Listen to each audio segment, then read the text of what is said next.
कानून वापस ले लिए ये कमजोरी है ना? ये कमजोरी नहीं है, ये दिखाता है कि प्रधानमंत्री जी की किसानों के प्रति क्या सहानुभूति है। क्योंकि एक माहौल बनाया गया कि कृषि कानून बहुत खराब है, बाहर के लोगों ने उसके बारे में लेख छापे, लोगों ने पैसे दिए, आंदोलन चला, ठीक है, कहाँ कहाँ से पैसा आया किसी को नहीं पता। तो इन सब चीज़ों को देखते हुए लगा कि ये एक ऐसा जरिया बन गया लोगों के लिए कि जिसमें आंदोलन जीवी ही अपना फायदा उठा रहे हैं और आम पब्लिक नहीं उठा रही। प्रधानमंत्री जी ने ये भी कहा था कि हम किसानों को समझाने में असफल रहे कहीं ना कहीं, कहाँ तक उन्होंने कहा कि लगता है कि हम किसानों को या कुछ लोगों को समझाने में असफल रहे या उनको समझ में नहीं आया, इसलिए हम किसान कानून को वापस। कुछ लोग कौन हैं? ये आप पता लगाओ ना। नहीं, सरकार ने जब कुछ लोगों का पता लगा दिया तो ये कृषि कानून वापस ले। जैसे कुछ लोग टेररिस्ट बताए, नक्सली आप बताइए, खालिस्तानी बताए, ठलवे बताए, कौन लोग हैं ये? गाजीपुर बॉर्डर पे कौन बैठे हैं, सिंधु बॉर्डर पे कौन बैठे हैं, ये आप जाकर देखो ना। आप बताओगे ना कौन है वो? अब वो कौन है? मैं क्यों बताऊंगा भाई, आप बताओ। आप खोजी हो, आप लोग सब जगह की खबर रखते हो। आप उनको समझाने में असफल रहे जो बॉर्डर पे लोग बैठे हैं। बॉर्डर पे नहीं, उनके साथ और भी तो है ना। आप समझा दीजिए ना। अब तो प्रधानमंत्री जी ने भी कदम आगे बढ़ा दिया। अब अगर कोई आदमी समझना ही ना चाहे, आप उसको क्या समझाओगे? अच्छा, कृषि बिलों के बाद अभी सीए एनआरसी की बात सामने आ रही है। मुआवजा जो है वो राजमार्ग मंत्रालय या एनएचआई निश्चित नहीं करता है। जो वहाँ पे जो रेट होता है, जो वहाँ के प्रशासनिक अधिकारी हैं, जो रेवेन्यू अथॉरिटी है, वो उसको तय करते हैं। जो आपके एसडीएम एलए होंगे वो उसको तय करते हैं, और जितना वो बताते हैं उसके हिसाब से जो लॉ बना हुआ है उसका 4 गुना जो देना है वो एनएचआई उनको दे देता है। आप आज कहो कि जी इसका रेट 100 रुपये है तो उसके हिसाब से दे देंगे। आप कहो जी इसका 1 करोड़ है तो हम उसके हिसाब से दे देंगे, हमें कोई दिक्कत नहीं है। मैं आपको के प्रशासन अधिकारी ने आज तक तय क्यों नहीं किया उनका जमीन? सुनो, मैं बताता हूँ अभी। लगता है कि हम किसानों को या कुछ लोगों को समझाने में असफल रहे या उनको समझ में नहीं आया, इसलिए हम किसान कानून को वापस। कुछ लोग कौन हैं? ये आप पता लगाओ ना। नहीं, सरकार ने जब कुछ लोगों का पता लगा दिया तो ये कृषि कानून वापस ले। देखिए कुछ लोग टेररिस्ट बताए, नक्सली आप बताइए, खालिस्तानी बताए, ठलवे बताए, कौन लोग हैं ये? गाजीपुर बॉर्डर पे कौन बैठे हैं, सिंधु बॉर्डर पे कौन बैठे हैं, ये आप जाकर देखो ना। आप बताओगे ना कौन है वो? अब वो कौन है? मैं क्यों बताऊंगा भाई, आप बताओ। आप खोजी हो, आप लोग सब जगह की खबर रखते हो। आप उनको मंत्री हैं, एक ये हवाई अड्डे और उसके भी ऊपर के मंत्री हैं, नागरिक उड्डयन उसको बोलते हैं। और मैं एक और उनका विशेष धन्यवाद ये देना चाहता हूँ आप लोगों की तरफ से।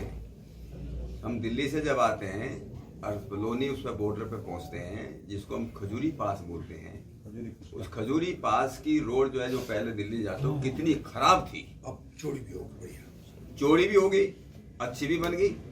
वो जो है मैंने जो है जनरल साहब से निवेदन किया था, और जनरल साहब तो कम ही चलते हैं, उससे मैं ज़्यादा चलता हूँ। वैसे तो इनके एरिया में आता है वो, लेकिन उन्होंने मेरे निवेदन पे उसको बहुत जल्दी उस रोड को इतना अच्छा बना दिया, इसलिए भी उनका मैं विशेष धन्यवाद करता हूँ। किसानों के साथ मेरी मीटिंग हो चुकी है 2 बार, आपको मालूम होगा।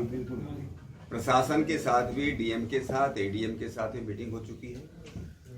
और देखिए, ये थोड़ा सा एक आदमी को हर एक किसान चाहता है, अगर मेरी जमीन जाती मैं भी चाहता तो उसमें मेरे ज़्यादा से ज़्यादा मुझे मुआवजा मिले। लेकिन जो नियम है, सरकार के जो नियम है कि जो ज़मीन ली जाएगी वहाँ पिछले 3 सालों का जो बेनामा होता है उसका एवरेज, उसका औसत लिया जाता है। उसके बाद दूसरे हैं भाई रोड के पास है, टाउन के पास है, क्या उसके हिसाब से जो मानक है उसके मानक के आधार पर। और मैं ये बताना चाहता हूँ, और मैं तो जो है भारत सरकार का इस बात में धन्यवाद भी करता हूँ, जनरल साहब के मंत्रालय का, गडकरी जी का, हमारे प्रधानमंत्री मोदी जी का, कि सबसे ज़्यादा मुआवजा अगर जो है एनसीआर में मिला है वो बागपत के किसानों को पहले मिला है। जब हमारा जो है पेरिफेरल जो बना है सबसे ज़्यादा मिला, आपका पता कर लीजिए नोएडा में कितना मिला और हमारे यहाँ कहाँ मिला, यहाँ भी वो चल रहा था। तो मुझे नहीं लगता है कि हमारे किसानों का ऐसे किसी का हुआ है, लेकिन वो होता है। अरे मैंने किसानों को भी आश्वासन दिया है किसी के प्रति कोई भी अन्याय नहीं होगा, सबको जो है बिल्कुल ठीक जो है जायज मुआवजा दिया जाए। से कितने गांवों को, कितने लोगों को किस तरह के फायदे मिलेंगे, इसके बारे में जानना चाहेंगे। देखिए, फायदा एक सहूलियत का होता है। आप दिल्ली से अगर 2.5 घंटे में देहरादून पहुंच सकते हैं तो एक बहुत बड़ा फायदा है।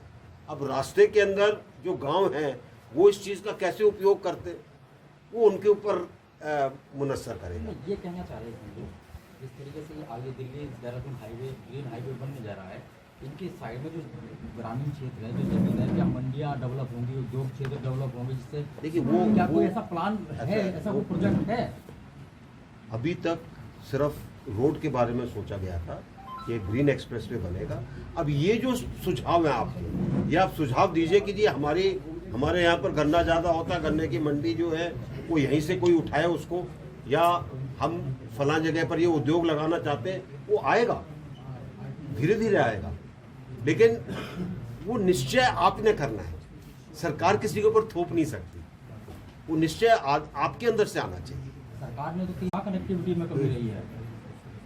देखिए, जो जिस तरीके के कानून थे उससे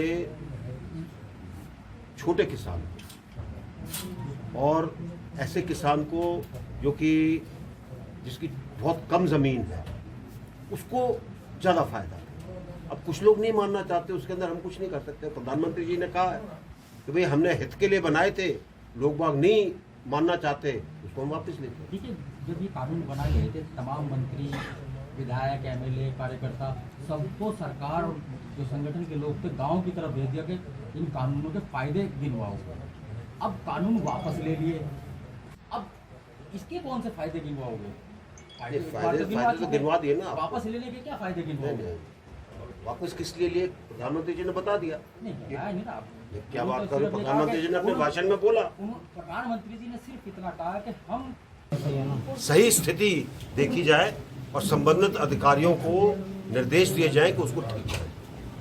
तो उसी के तहत हम लोग यहाँ पर आए हैं और रोड हमने देखी, वहाँ पर क्या करना है क्या नहीं करना है वो हिदायत दे दी गई है। एक उनको समय सीमा दी गई है ताकि उस समय सीमा के अंदर वो लोग उसको ठीक कर सकें। हमारी कोशिश है कि जब तक नया एलिवेटेड हाईवे बन रहा है तो नीचे जाने वालों को सुविधा के अंदर कोई दिक्कत ना हो। तो इसके लिए जो रोड टूट गई है उसको ठीक करना, रोड का चौड़ीकरण करना, ताकि जब पिलर का कंस्ट्रक्शन हो तो रुकावट ना हो। इन सब कामों के लिए निर्देश दे दिए गए। कहाँ पर वो काम करेंगे वो स्थान भी हम लोगों ने देखा कि उसमें क्या उन्होंने तैयारी की है। और साथ साथ एक और हमने निश्चय किया था कि हम बागपत से मेरठ जाने वाली रोड जिसकी गुणवत्ता खराब थी उसका भी हम निरीक्षण करेंगे। उसके लिए हम लोग किसी और दिन पूरे तरीके से, ताकि यहाँ से पूरा मेरठ तक हम जा सकें और उसके बाद लोगों को सही तरह से निर्देश दे सकें कि इसमें क्या और काम करना बाकी है। दिल्ली देहरादून जो ग्रीन एक्सप्रेस वे बनने वाला है उससे कितने गांवों को, कितने लोगों को किस तरह के फायदे मिलेंगे, इसके बारे में जानना चाहेंगे। देखिए, फायदा एक सहूलियत का होता है। आप दिल्ली से अगर 2.5 घंटे में देहरादून पहुंच सकते हैं तो एक बहुत बड़ा फायदा है। अब रास्ते के अंदर जो गांव हैं वो इस चीज़ का कैसे उपयोग करते हैं वो उनके ऊपर मुनस्सर करेगा। ये कहना चाह रहे हैं जिस तरीके से आगे Delhi Dehradun highway, green highway बनने जा रहा है, इनके साइड में जो ग्रामीण क्षेत्र है, जो जमीन है, क्या मंडियाँ डेवलप होंगी, उद्योग क्षेत्र डेवलप होंगे, जिससे देखिए वो क्या कोई ऐसा प्लान है, ऐसा कोई प्रोजेक्ट है? अभी तक सिर्फ रोड के बारे में सोचा गया था कि एक ग्रीन एक्सप्रेस वे बनेगा।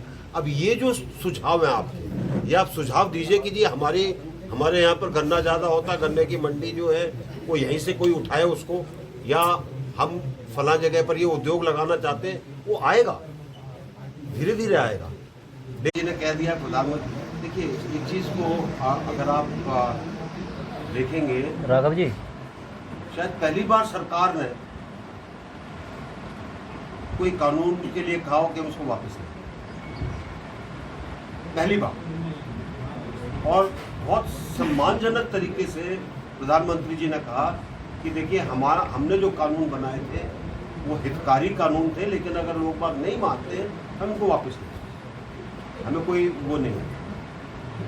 ऐसे उसके अंदर मैं तो ये कहूँगा कि जो हमारे किसान भाई हैं उनको इसके बारे में सोचना चाहिए, क्योंकि अगर आप गोल पोस्ट को इधर उधर बार बार करते रहेंगे तो आपकी जो खुद की साख जो है वो कम होगी। तो कहीं ऐसा लगता है आपको कि विपक्ष